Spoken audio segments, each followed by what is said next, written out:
Buen día, mi nombre es Jesús Armando Montalvo, soy estudiante de Ingeniería Mecatrónica de la FIME de la UNL. Este video es la evidencia de la práctica número 2 del Laboratorio de Electrónica 1.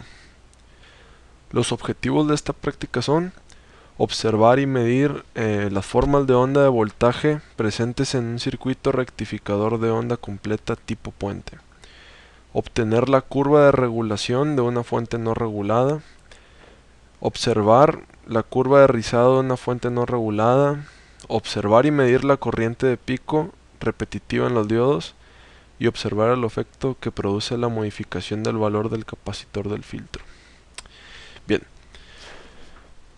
el circuito que vemos a continuación está compuesto de una fuente de corriente alterna, la cual representa la toma de corriente, un puente de diodos que rectifica la señal en alterna y la convierte en directa, y una resistencia. La resistencia de 1 ohm conectada antes del puente de diodos se discutirá más adelante. Si conectamos el osciloscopio a la resistencia variable, podemos observar que la entrada rectificada por el puente de diodos es esta. Vemos que su valor pico es de aproximadamente 15 volts. En este caso ya la he medido con anterioridad y el valor pico es de 15.5. Si nosotros medimos con el osciloscopio, vemos que el voltaje RMS es de 9.42 volts. Ahora, si conectamos uno de los dos capacitores,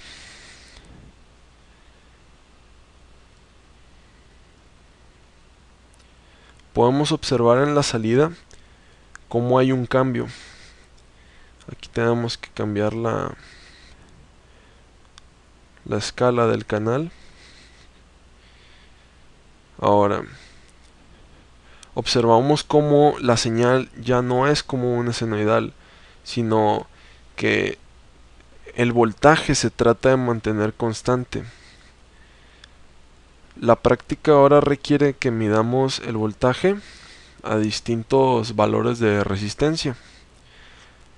En este caso es de 15 volts al 100% de carga, al 90% de carga va disminuyendo y así vamos. Y agarramos todos esos datos y los introducimos en una tabla. Okay. Ahora, si observamos el osciloscopio conectado a la resistencia de 1 ohm, podemos observar que se forman unos picos. No podríamos comprender estos picos si nosotros solo observáramos esta señal en el osciloscopio. Ahora, si nosotros abrimos esta otra señal, podemos observar cómo al momento de aparecer esos picos, y si comparamos la gráfica de regulación de voltaje, podemos ver cómo concuerdan. Esto es debido a que los diodos conducen hasta que el capacitor llega a cierto voltaje, ya que este se está descargando en este punto, se empieza a descargar, llega a un valor dado, el cual supera el voltaje de 0.7 volts de los diodos y comienza a conducir, lo carga, detiene su conducción ya que el capacitor empieza a alimentar la resistencia y se repite este ciclo continuamente.